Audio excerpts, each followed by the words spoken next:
arkadaşlarım. My name is Esther and I work at the U.S. Consulate. And I understand that you two have some questions about student visas for me today.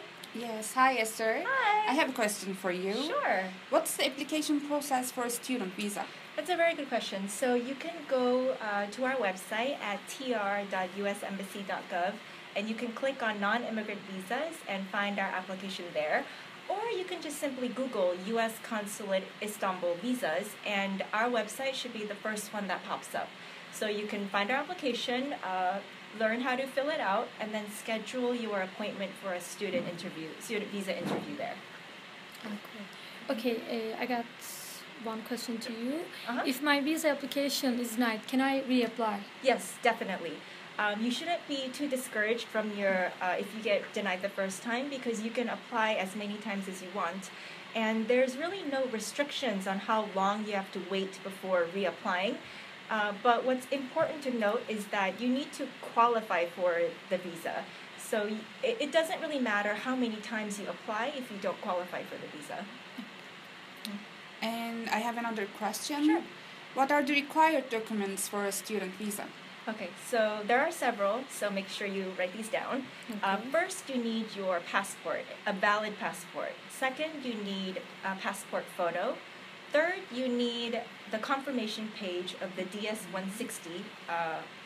Fourth, you need the original I-20 that's issued by your school. And fifth, you need to make the SEVIS payment online, which should generate a receipt so that you know that you've definitely made the payment. These documents are mandatory for the student visa. And sometimes students bring some supplementary materials to help their case.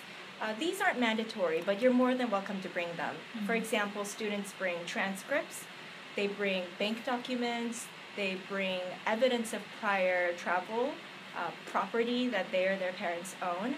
And I'd like to note that although these documents can help you, you shouldn't rely too much on these documents to tell the story for you.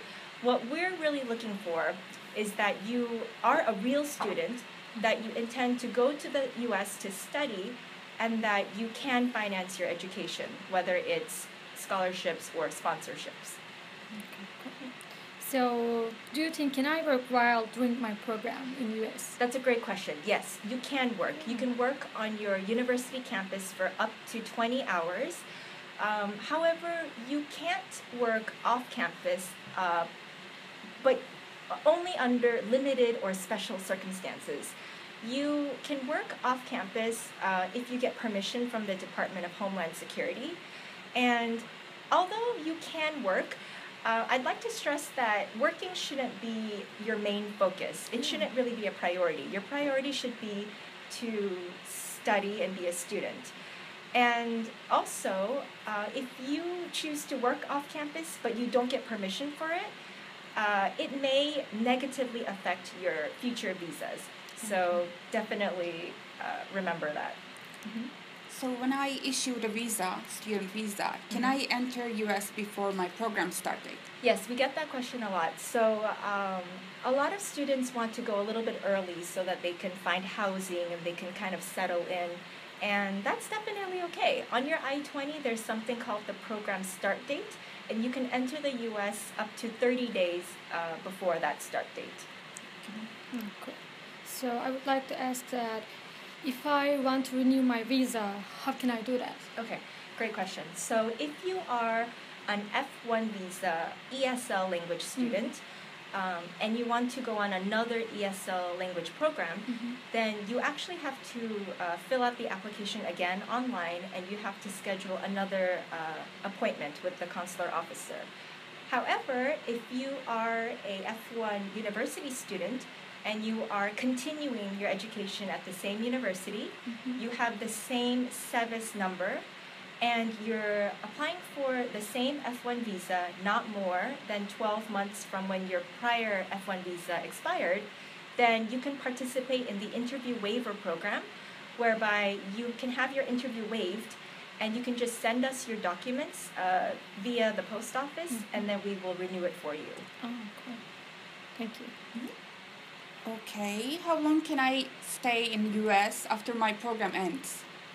So after your program ends, I know you might want to like travel around the U.S. and do some fun things, and that's okay.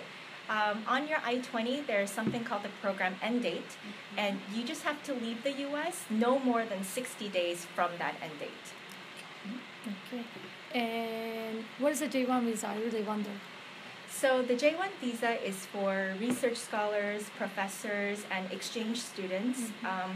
And it also includes university and high school exchange programs.